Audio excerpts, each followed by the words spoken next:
Welcome to the Widowed Parent Podcast with your host, Jenny Lisk.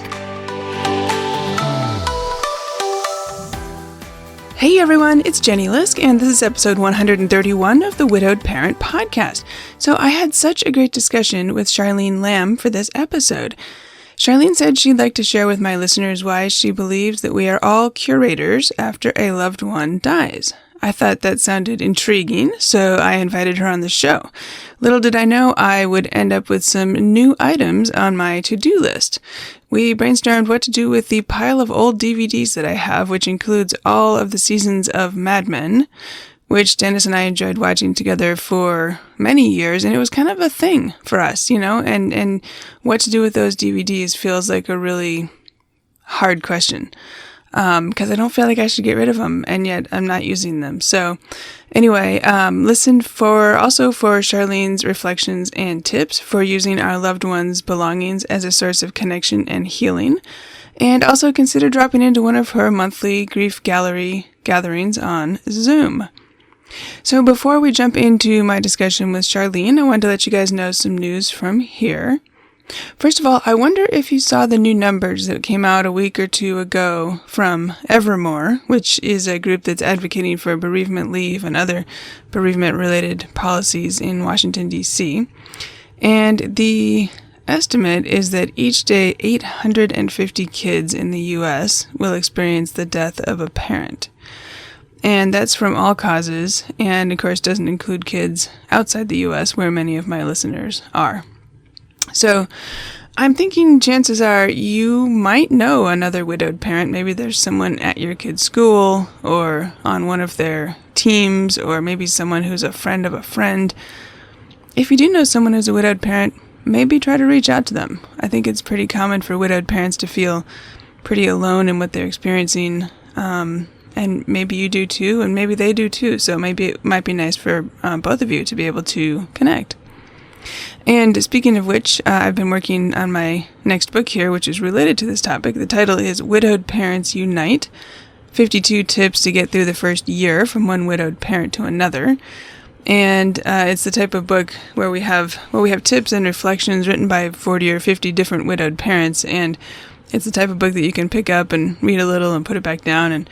And the idea is to feel a little less alone after hearing from so many other widowed parents who are out there. So it will be out next year, so stay tuned for more news on that in the coming weeks. All right, that's all the news from here. Let's get on with the show. Support for this podcast comes from BetterHelp. You can talk with a licensed professional therapist online, anytime, anywhere. Visit betterhelp.com/widowedparent to learn more and get 10% off your first month. That's BetterHelp, HELP.com/widowedparent. I hope you'll check it out. My guest today is Charlene Lam.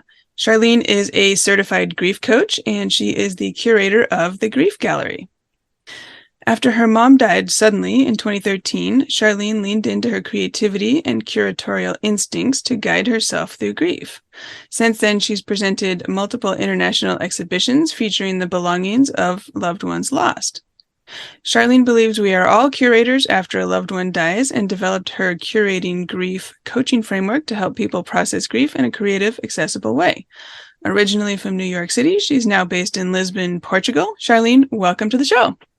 Thank you so much for having me, Jenny.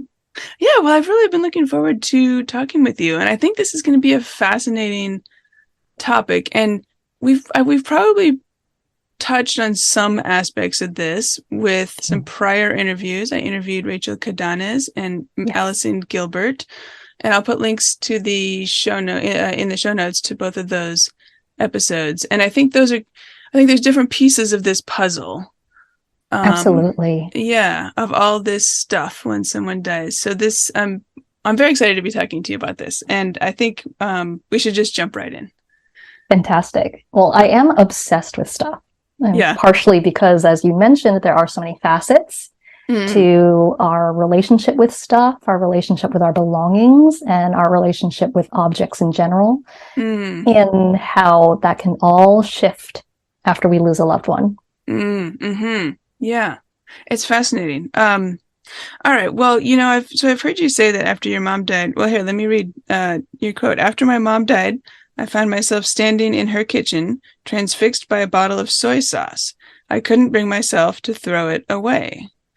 So tell us, let's just start there. That seems like a good jumping off point. How did you get involved in curating grief stuff? Tell us about your mom and kind of how this unfolded. Yeah. Why a gallery? Why curating? Why soy sauce? Yeah. Right. Well, when my mother died, she left a 3,000 square foot dream house that she had renovated just a couple of years before she died suddenly from a stroke. And that house was full of stuff, full of belongings. And at the time, I was living in London, and I'm an only child.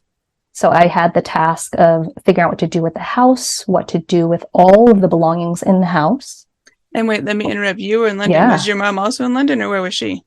Oh, no, she was in New York. Oh, her house was in New York. Sorry. So you're now long distance on this. Yes. So extra complications, right? When we talk about losing a loved one and all the impossible situations we wind up in, whether it's an expected loss or a sudden loss, that was definitely one of my complications, that I lived an ocean away. And my mother was in New York, where I'm from. And yeah, I was living in London, and I put everything on hold, my work, my life, and just flew back and forth for pretty much 2 years. Trying to figure out, kept the house, paid the mortgage on it, partially because I was so paralyzed by trying to make a decision about what to keep. Like I said, I'm obsessed with objects. I've always been. I'm a collector of things. So I was very ill-equipped to actually let go of things. And I experienced what a lot of people have experienced, where all of her belongings just suddenly became so precious after she died. Things like the soy sauce suddenly had so much meaning. She liked to, collect souvenirs on her travels, and all these things that I thought of before as, oh, Mom, you have so many tchotchkes, so many trinkets on the shelves. And afterwards, I couldn't touch any of them. And even that soy sauce, that bottle of soy sauce was one of the last things I threw out. Really? Because it had so much meaning to it. Right? That every time I looked at that bottle of soy sauce, I was thinking, oh my gosh, how has this bottle of soy sauce outlived my mom? She loved to cook so much. She loved cooking for us. She would always make my favorite dishes when I would come back home. How come I never learned to cook from her? I missed my chance. So there was so much wrapped up in that humble bottle of soy sauce. Yeah. Interesting. And, ordinarily you might think of soy sauce, a bottle of soy sauce is a consumable, right? You buy one, you do a bunch of cooking, you recycle the bottle, you go back to the store, you buy another one. It's not something that, like you said, how did it outlast your mom? Yeah, it's all these impossible questions and the surreal situation of standing in that kitchen and having her be gone. And then the gallery came about because, I needed to sell the house. It had this big mortgage, which meant I had to empty the house. And at the time when I was living in London, I was working as an independent curator. So I was putting on exhibitions featuring the work of designers and artists. Art gallery kind of stuff, or art exhibition. Yeah. So like pop-up shops and selling exhibitions. And I would show ceramics or textile work or jewelry. And that was the work I put on hold while I was figuring out my mom's house. Right. And my solution was actually to put on my curator hat and ask myself, okay, what if I was to do an exhibition about my mother? If I was to do an exhibition about her, which 100 objects would I choose? What would I put on display? Why 100? How'd you come up with that number? It just sounds like a good number. I imagine a 3,000 square foot house must have had thousands, I guess, of items to choose from to get it down to 100. Yeah. Well, that's the thing with a creative brief. Artists and designers, we give ourselves these arbitrary creative briefs all the time to create some kind of constraint. right? If I was to choose 1,000 objects, whew, okay, that seems daunting. 100 seemed like a nice round number. I could imagine it. Yeah. And also because I lived an ocean away, anything that I did keep, I needed it to fit in my suitcase.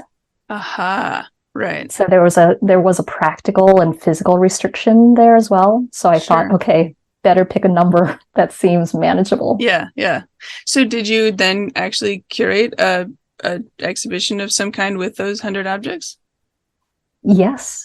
Well, one, I did sell the house, but after selling the house, about a year after I sold the house, I did my first exhibition, a physical exhibition about grief and loss. And I featured some of my mother's belongings, not necessarily 100 of them, not necessarily the exact pieces that I chose at the time, because there were, you're right, way more than 100 pieces. And some of those had to go into storage in New York.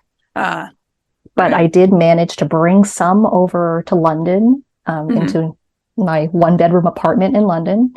And I did put on an exhibition featuring my mother's belongings. And I put them on display and told stories about my mother. People asked questions about the objects.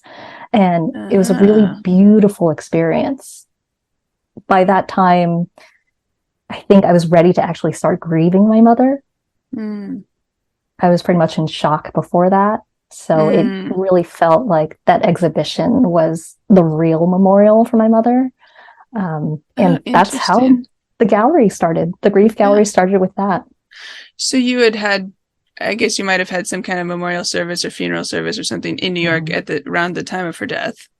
And so, and then this gallery that you put together was 2 years later, 3 years later or something? Yeah, my mother died in January 2013, and I had a memorial for her in April of 2013. So a couple of months later, it was in a Chinese restaurant in Chinatown in New York, which is where I grew up, and we lived as a family for a while. And it was kind of perfect in its own way, in that there was way too much food. Everyone went home with, takeout containers. Nice. So that was very suited for my mom. But like a lot of memorials and funerals, there are a lot of different opinions, right? I find that people express to me a lot, that memorial did not go exactly the way I wanted. So-and-so said this. They talked about my loved one in a way that didn't feel accurate to me. And so I think a lot can come up with memorials and funerals, especially if you're not the person in charge. So the memorial was in October of 2015, the one that I wanted to give her, that first exhibition. And I do think of it as like, that was my memorial for her. Right. Right. Yeah. Well, and it's interesting. It sounds like those objects then became about much more than the objects. It sounds like they became a vehicle for discussion and remembering. Absolutely. I mean, because, well, why do we become so attached to objects, right? It's not actually about the objects. It is about the stories, it's the memories, it's the meaning that we assign to the objects that create such an emotional charge, both positive and negative. So I find that really fascinating. Yeah. And when I started to get trained as a coach, I was looking back at what I did with the curating and with the exhibition, and got curious about, why was that so healing? Why was that so helpful? And I think it is that power of these objects and belongings to be the source of connection, but also awareness and a starting point for healing. So yeah, again, 101 reasons why I love objects. Yeah, that's so interesting. And it's interesting how you said it's not just about the object. And like that bottle of soy sauce, you could buy another bottle of soy sauce, probably identical, any day of the week. And yet, that bottle wouldn't have these memories and trigger these feelings and things. Something that you walk down to the store and buy tomorrow. Yeah. Well, and objectively, if a stranger had walked into the house, they would have just said that it's a bottle of soy sauce. Right. Or we need to clean out the fridge or something. Yeah. I actually did. I had to call my cousin to drive down and say, there are some things in the house that I cannot bring myself to throw out. Can you come and help me? And she drove several hours and stayed overnight. And she was like, okay, what do you need? And I pointed out the soy sauce and also the cooking oils, which kind of had that cabinet in the kitchen that everyone has that has the cooking oils. Depending on your background, it might be soy sauce. For other people, it's like a curry powder that has a lot of family attachment and meaning. But I pointed them out to my cousin and she said, is that it? She's like, I drove 4 hours to throw away soy sauce for you. Basically, yes. But yeah, I think in my work, I find that fascinating, right? That when we lose someone like this, when we lose a spouse, when we lose a parent, when we lose someone that's so important to us, suddenly we have to make all these decisions. We're stuck with all these responsibilities and seemingly very important tasks when we're either in shock or we're devastated. So I find that fascinating and terrible. Yeah. So I very much want to help people to make these hard choices. So along those lines, and I think you are helping people, coaching and things with thinking about what to do, I guess, with all their stuff. What kinds of struggles and questions do you see coming up as you work with people, especially with, widowed parents, my listeners on this? Yeah, it's a whole range, isn't it? And I think that depends a lot on the circumstances of how we lose people. So for some of us, our problem is that we have too much stuff.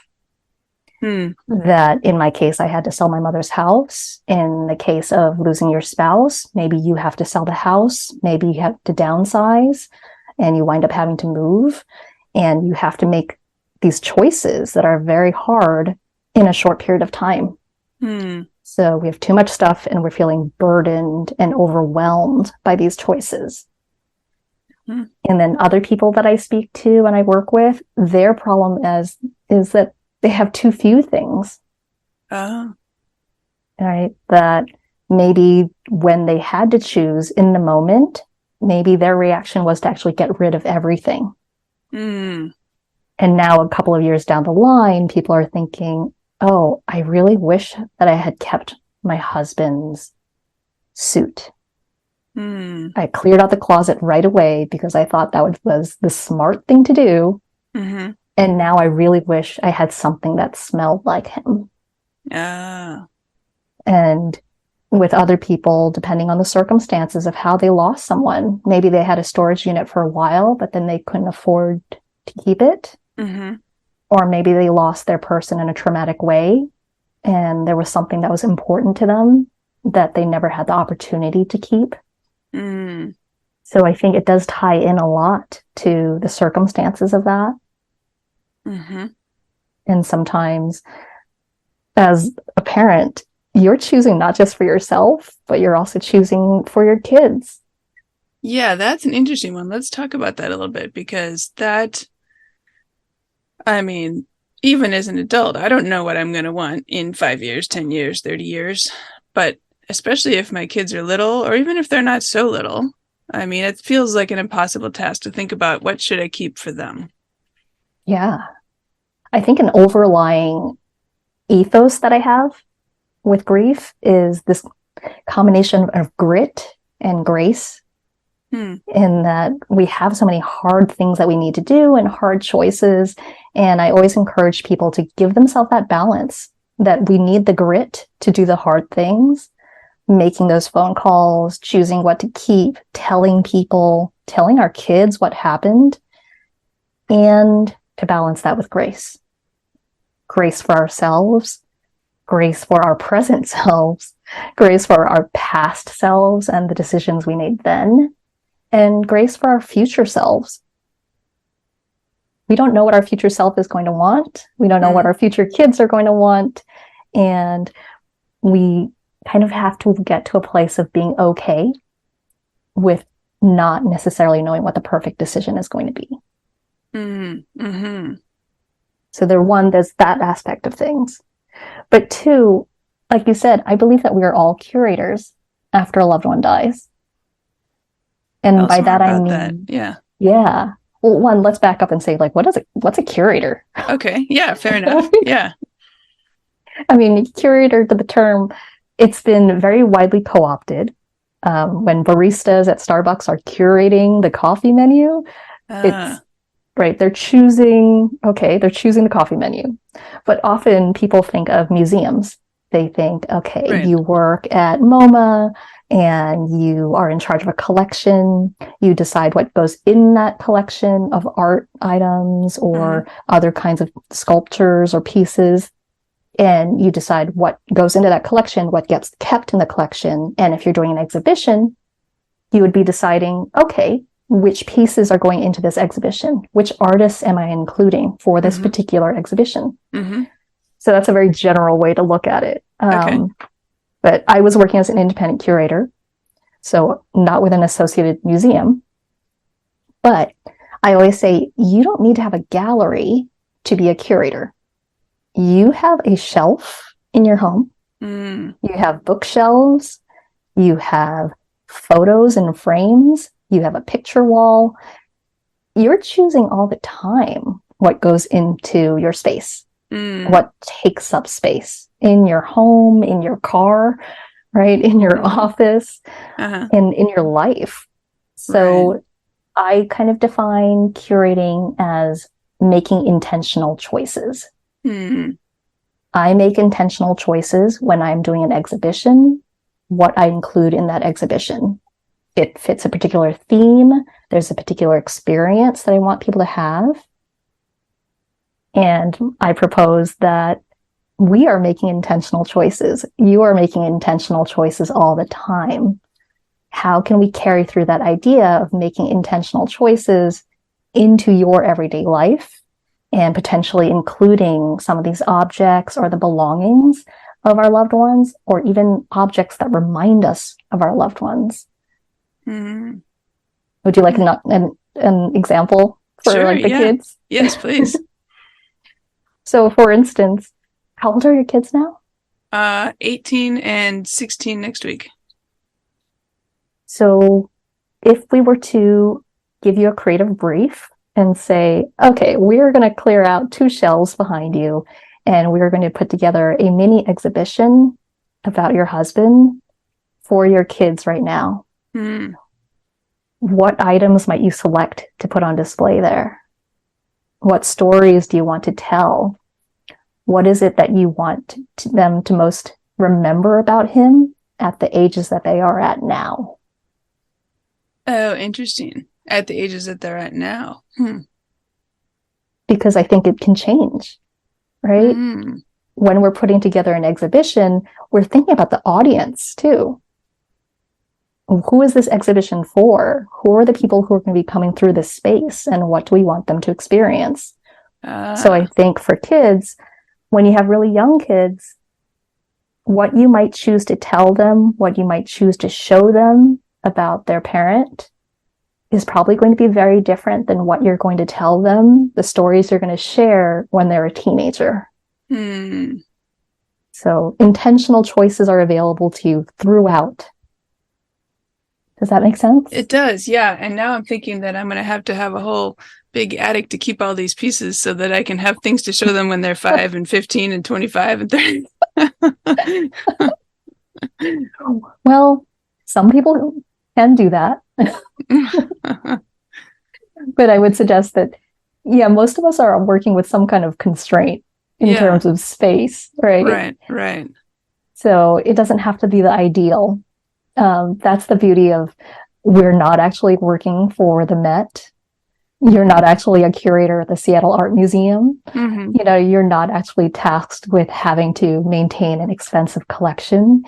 It's my goal is to make these hard choices easier, not to put more of a burden on people. Right. And it almost sounds like, I wonder if you're suggesting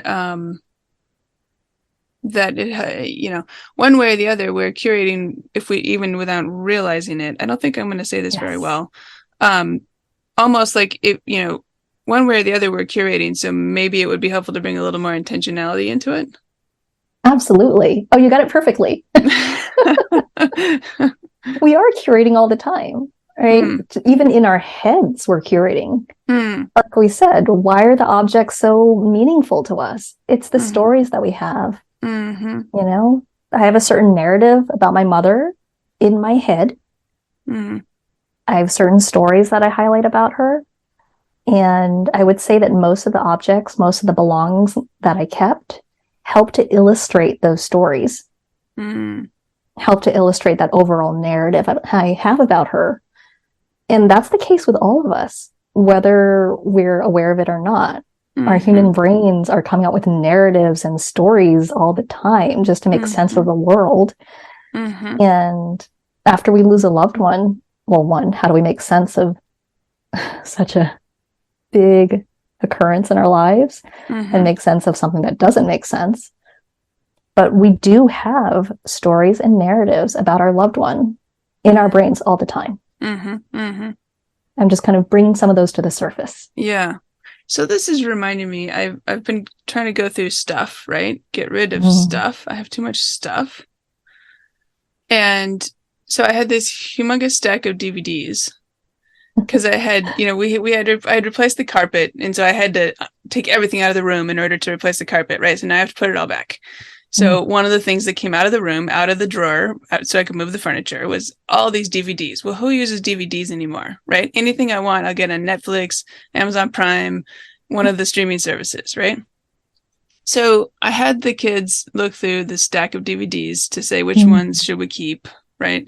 And a lot of them were like some dumb kids movie they watch that they don't care about anymore, right? So those were easy to get rid of. But we're going through... And, my son says, oh, didn't Dad like this movie? And one of them was The Guns of Navarone, which, actually, see, now this is great that we're talking. I should watch that with the kids. He used to watch that every year on his birthday. It's some like World War II movie. I don't even remember the details of it. I watched it with him multiple times on his birthday. And the kids have never seen it. So actually, I'm going to make a note of that and we're going to watch that movie. But the point is, I guess I'm not getting id of that DVD. Although I'm not even sure that I have a place to play it. I might have to keep the DVD in the drawer and watch it on Amazon Prime. But anyway, my point is that there was this whole other stack of DVDs. Every season of Mad Men. Did you ever watch Mad Men? Some of the episodes, yes. Yeah. And then also every season of Seinfeld. Okay. That's a lot. Yeah. And I had given them, for Christmases and things, I had given them gifts, the next season of Mad Men or whatever, right? And we had watched them all originally together, all the Mad Men's, starting, I looked this up recently. I think it started on his birthday a few years before he died. We watched it religiously, right? And then the weird thing is, he got sick right around the time the last season of Mad Men was ending. And he was, because he had brain cancer, he was super confused. And he was never able to watch. I had to watch the last episode by myself. So this capped off, I don't know, 8 seasons or something, however many seasons of Mad Men were, of a thing we did together. And I had always had this feeling like he never found out how the series ended, right? I had to watch the last episode myself. So now I'm bringing it back to our discussion here. I've got all the Mad Men DVDs stacked up in the living room on a table because I'm like, well, I don't feel like I should get rid of them, but I don't feel like I should keep them. Like, if I keep them, I'm never going to watch them. And if I do want to watch them, I'll watch them on Netflix. But I don't feel like I should get rid of them. And this feels like a conundrum. Yeah.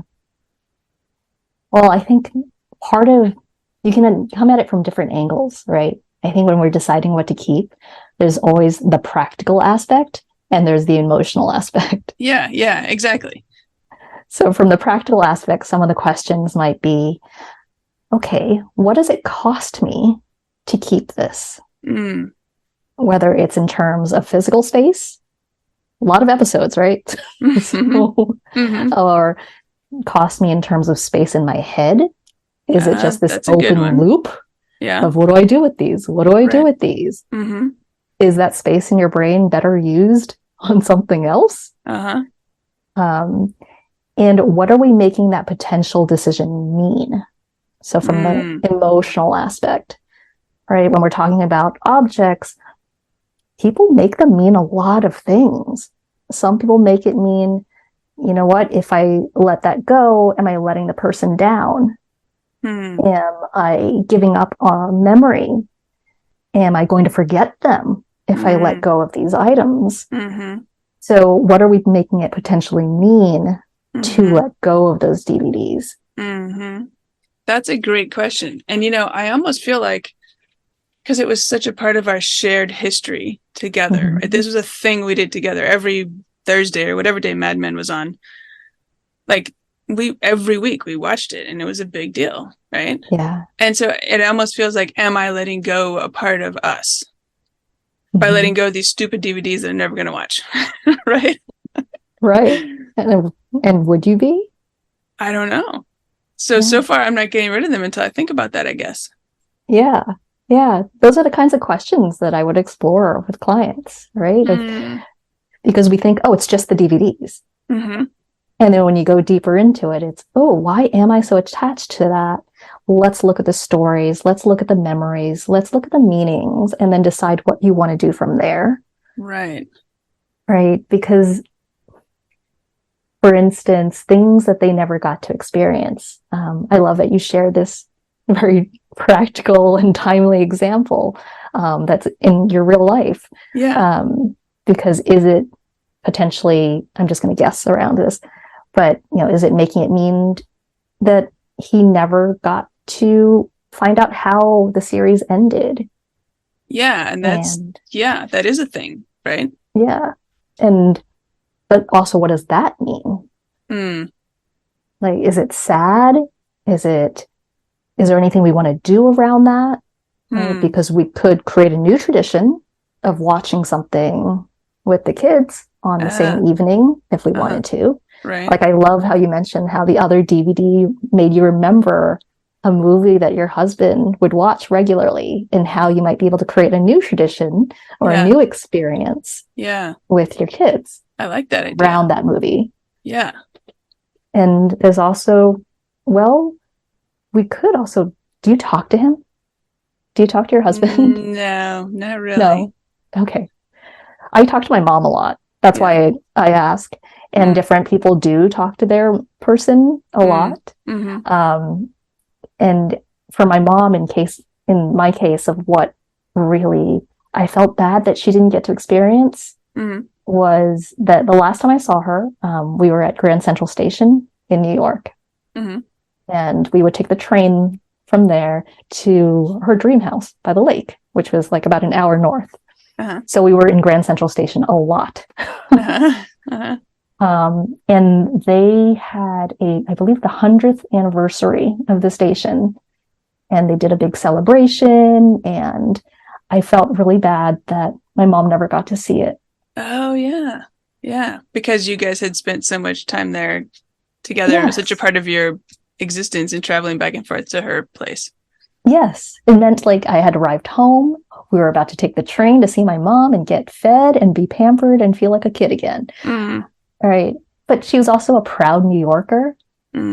So she loved Grand Central Station. She loved that beautiful painted ceiling. Yeah. It's incredible. Yes, it's beautiful.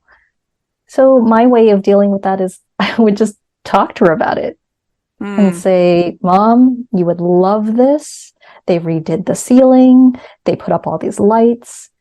And when I visit New York, when I go home, I try to make it a point to walk through Grand Central Station, even though I don't need to take a train at that time, and just kind of wander through, like keeping my mom in my head and having, a little conversation with her in my head. Saying, oh, look, new restaurant there. Yeah. Yeah. Oh, that's cool. That's cool. You're making me want to go back to New York now. Yes, New York, and come visit me in Lisbon. And I'd love to. Yes, one of these days. Yes. Well, let's shift gears a little bit and talk about, so far we're talking about objects that I guess mostly have good memories, right? I have good memories, for example, of watching Mad Men and Seinfeld as a part of our shared experience. What about, are there, I guess there must be cases where objects maybe don't have such good memories. Maybe there's like ideas or emotions or experiences associated with them, but they're somewhere not on the positive side. Yes. Some are very clearly unhappy memories. So I think especially when we're in charge of clearing out everything that belonged to a spouse or with a parent, one, we can come across things that were painful to them. And there are things that maybe they would not even want us to know about. Sometimes diaries, written pieces can be, that can bring up a lot. Right. And people approach this in different ways. Some people say, you know what, that was private for him. I will never open that. And other people say, you know what, I'm going to keep that in case my kids want to know what he was thinking. I will keep that for them and set that aside. It's a very personal preference there. With my mother, there were things like the divorce paperwork from when she separated from my father. And that was such a painful time for her. And I frankly couldn't get rid of it. That became one of the items that went into the storage unit because it was in that category of things that are too painful to deal with right now. It was a whole box of papers, and I thought maybe there's something important in there that I need to like actually go through just in case there's something important in there, but I cannot do this right now. So that went in storage. And even objects that do have good memories, like the example of the soy sauce. Lots of great memories about meals together. Also a lot of regrets about not having learned to cook from her. Regrets about, maybe I should have taken better care of her. How come I didn't cook for her? Am I a bad daughter? So even this one object can reveal, we have different meanings assigned to it. We have different narratives for the same person.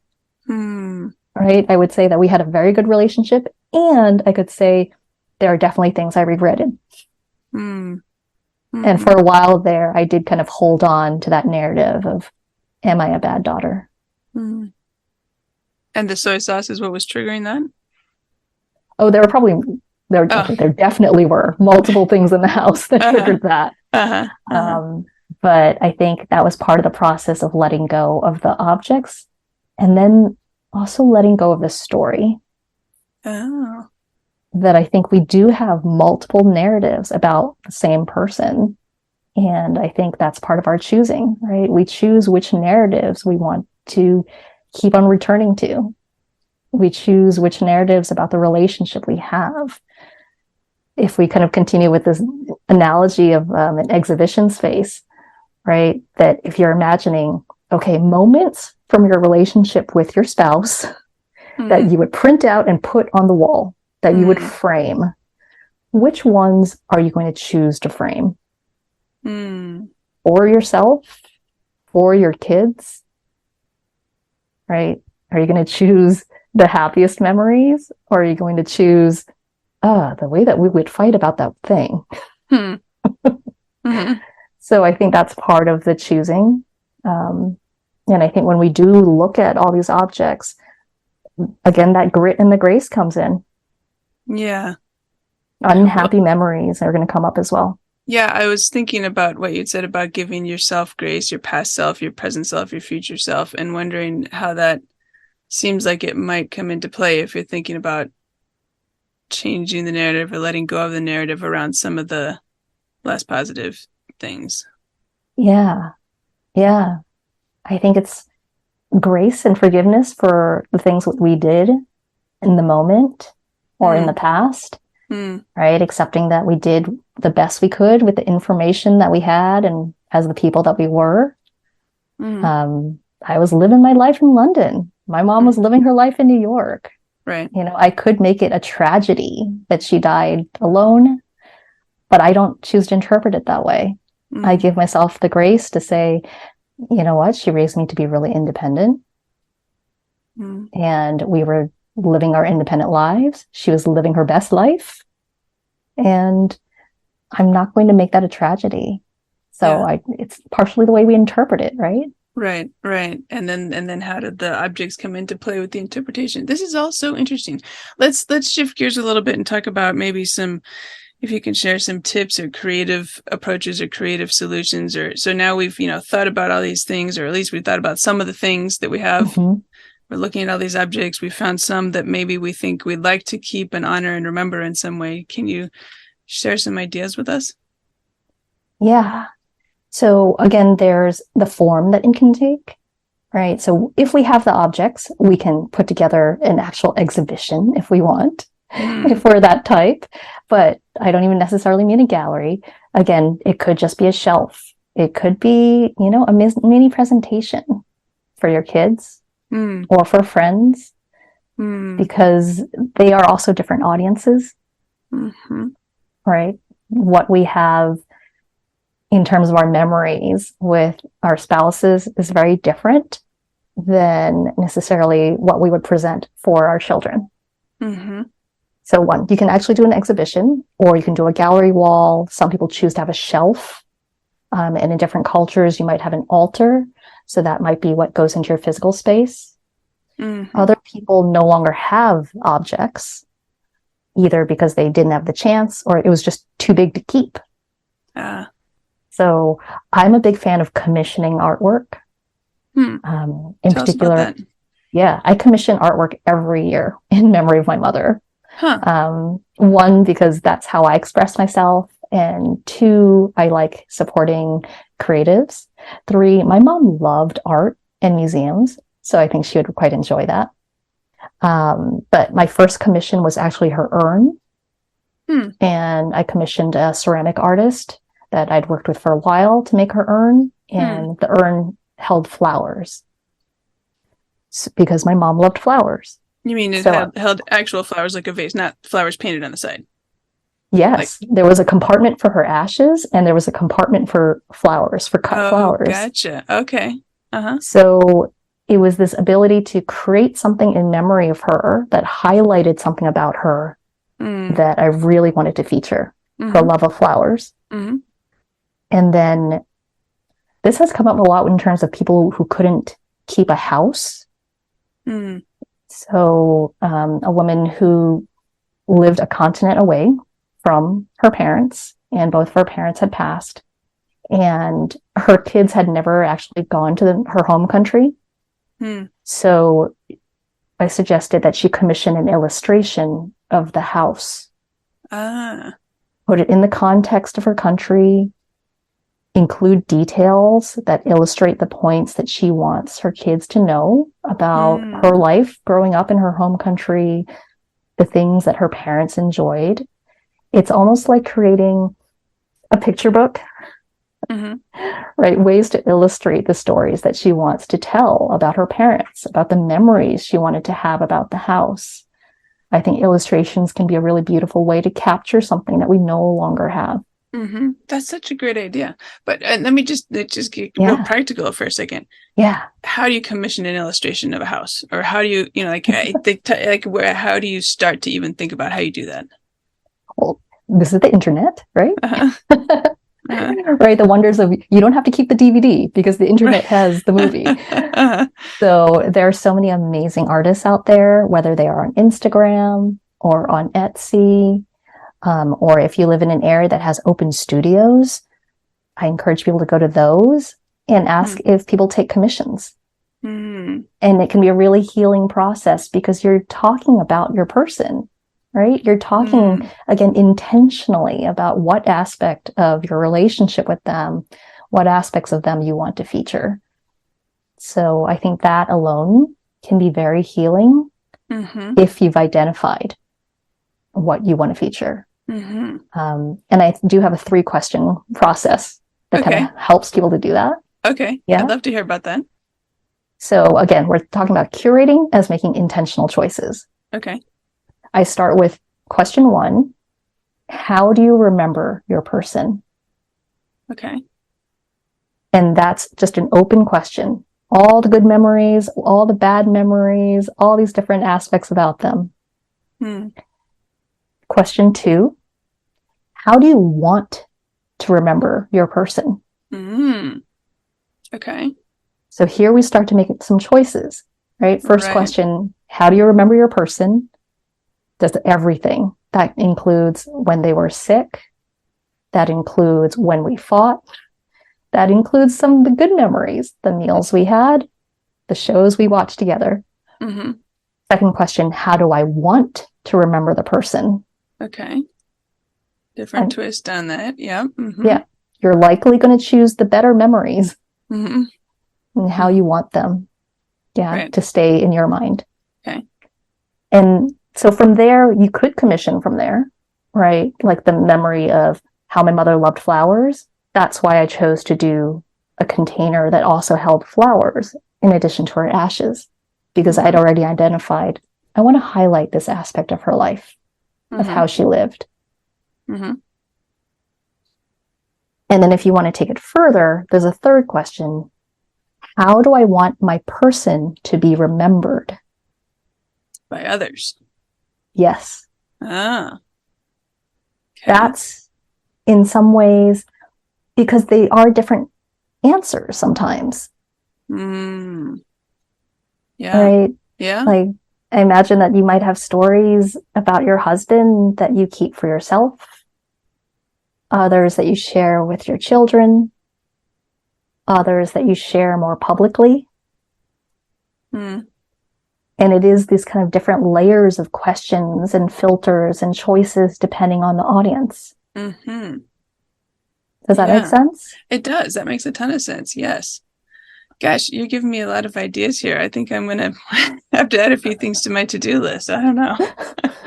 Again, none of this is like to add, more burden to people, but I think it can be a creative and meaningful way to make some of these choices. Yeah. Right? Well, yeah. And it's reminding me, like, if you think about the tasks of mourning and some of these things, and one of them is to like figure out what I'm not going to say this the right way, but like, what's your ongoing relationship with this person who you lost going to be? And it seems to me that part of that could be assisted by curating some of these memories and curating objects into memories and things like that would help you then develop what that ongoing relationship is going to look like. Absolutely. Yeah, you totally got it. Like, yeah. Well, I'm thinking like, okay, let's say we start watching the Guns of Navarone, the movie that he watched every year on his birthday. Well, maybe we should start watching that every year on his birthday. Maybe that'll be a thing. And now his birthday's not till July. So actually, now that we're talking about this, I almost feel like I should show the kids the movie sooner. But anyway, that could be a thing that could then be part of all of our ongoing relationship with him. Right? Yes, you're creating a ritual. Yeah. You're creating a new experience. And if we're thinking about continuing bonds theory for grief, right? Partly that idea of, well, we're not moving on and leaving our person behind. Yes, we move forward with our own lives, but we bring them forward with us. Right. In what way do we want to bring them forward with us? Yeah, exactly. And this, I hadn't even thought about this movie for years. Until I saw the stack of DVDs that I thought, well, I better go through the stack of DVDs and decide what to take to the Goodwill. Right. And it's only because I replaced the carpet, because all the DVDs were just hiding happily in the drawer, never opened, because we never watched the DVDs. Like I said, we watch on demand. Yes, you can create this ritual however you want. It can be on his birthday, or you can decide the ritual is just to watch the movie together. And I also love this example of the DVD because, as you pointed out, yes, there's the DVD. That was the one he watched. But, I might not actually have the device to play this anymore. Right. So we could watch it on a streaming service. Right. And I think there's, again, the grace there of some people get really fixated on this was the one. This was the one that my spouse had actually held in his hands. This is the one that she actually owned and used. I must hold on to that one. And I would suggest that might not always be the case, right? It might not make sense to hold on to it. You might not have the space. You might lose that piece. Does that mean that you have to lose the memory? I don't think so. Well, and I think it also depends too, right? Because that alternately, the DVD case with the artwork or the DVD itself could be put into a frame or a shadow box kind of thing and put on the wall if it was as significant enough. Like if it's something that would make me look at it and smile, maybe I should do that. If it's something that I look at it and go, meh, I don't have room for that on my wall, I don't like it that much anyway, then maybe I wouldn't do that. Right. But you're making me think of all kinds of possibilities here. Yes, that's the thing. It's all possibilities. It's not, I would suggest that it's not even I should do that. It's I could do that. And how does that make me feel? If I did that, would that be a positive in my life or a neutral or a negative? Yeah.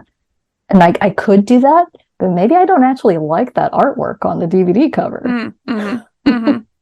That might be the case. You know what though? I might think about taking all the Mad Men, either the discs or the cover art. I'm not sure. I'll have to look at them. Yeah. And maybe making those into a framed collection and then abandoning the sets, but and then that could go on the wall somewhere because right now when they're stuffed in the drawer, I'm not enjoying seeing them because I never open that drawer. Yeah. Right. They're just taking up space. It's exactly what they're doing. Right. But if it would make me smile to see the covers in some kind of framed collection in the family room or something. Actually, I could put it near the TV in the family room as a little piece of artwork with the covers. I like this idea. Yeah, you could totally do that. That sounds fun. Yeah. All right. Well, maybe by the next time we talk, I'll have to report back and how I'm doing with that. See, that's a good Jenny, idea. Curator, creative, artist. Yeah. We're all creative, right? So I just want to, point out this range of possibilities that's available to us. The range of choices. Yes, we have hard choices, but we also have some fun choices. Yeah.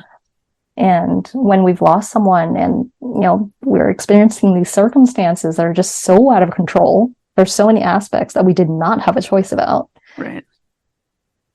I think it can be really helpful to highlight what we do have choices about. Yeah. Yeah, I love that. Okay, this is great. Gosh, we could keep talking about this all day here. I do want to ask you though, it sounds like you work with people, like if anybody wanted to get in touch, you could help them think through some of these questions and processes, or tell us a little bit about that. Yeah. So with my coaching, I do work with people one-to-one. And sometimes we're actually putting together an exhibition. And other times, sometimes someone's just stuck because they have a storage unit they have not been able to open for 5 years. And we can do these creative thought exercises to get them out of paralysis. I also speak about these concepts and I facilitate workshops as well as doing the exhibitions.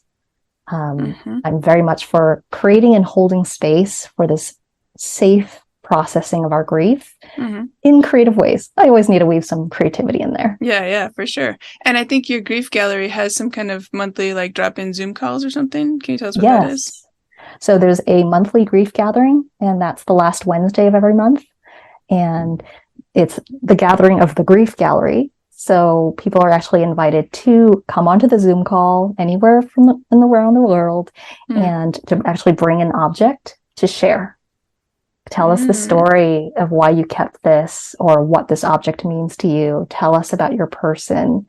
And it's like we're gathering in a virtual gallery space. Nice. Yeah. I love that. So, all right, I have a mental to-do here now. Once I put together my Mad Men cover art collection, I'll need to drop into one of your Zoom calls and show it to you. Oh, I would love that. Yes, might be a few months, but... I got no pressure. This is all to make things easier, not harder. Yeah. Well, no, but right now I've got this stack of probably have 50 DVDs in the living room stacked up on the table. Actually, they're next to the urn because that was the table space I had available. Uh-huh. But I've got family coming for my daughter's birthday soon, so I need to like get the living room cleared out a little bit before I might just move the stack to the bedroom. We'll see. I guess I'm saying it might end up being more urgent than it might otherwise be. Yeah, if it's a solution that feels good to you, I'm all for it. I like that. I love that.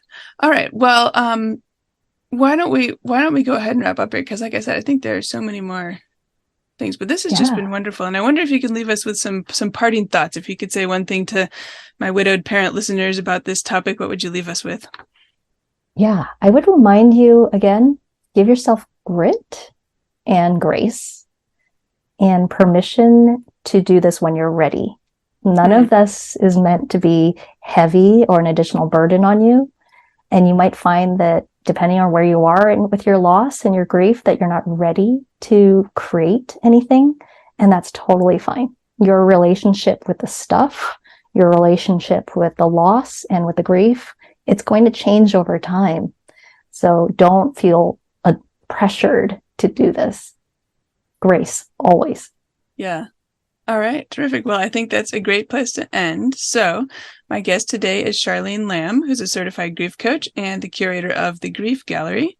So Charlene, where can listeners find you if they'd like to learn more about your work? They can go to my website, charlenelam.com. And from there, you can find out more about the Grief Gallery, as well as my creative approach to grief coaching. And I'm also on Instagram, of course. Okay. Sorry, go ahead. Yeah, you can find me on Instagram and connect with me there too at curating_grief. Okay, terrific. Well, everybody follow Charlene and look at her curated pictures on Instagram. It's a great gallery, great venue for that sort of vehicle, I guess is the word I'm looking for. A vehicle for sharing images of all this stuff. So terrific. All right. Well, Charlene, thank you so much for speaking with me today. Thank you. I hope you enjoyed my interview with Charlene Lam as much as I did. You can find show notes and all the links at widowedparentpodcast.com. Look for episode 131. And if you're finding the Widowed Parent Podcast helpful, please consider supporting the show. It's easy. Just go to buymeacoffee.com/widowedparent. That's buymeacoffee.com/widowedparent. As always, thank you for listening. And until next week, remember, you've got this. Thank you for listening to the Widowed Parent Podcast with your host, Jenny Lisk. Connect with us on social media and at widowedparentpodcast.com.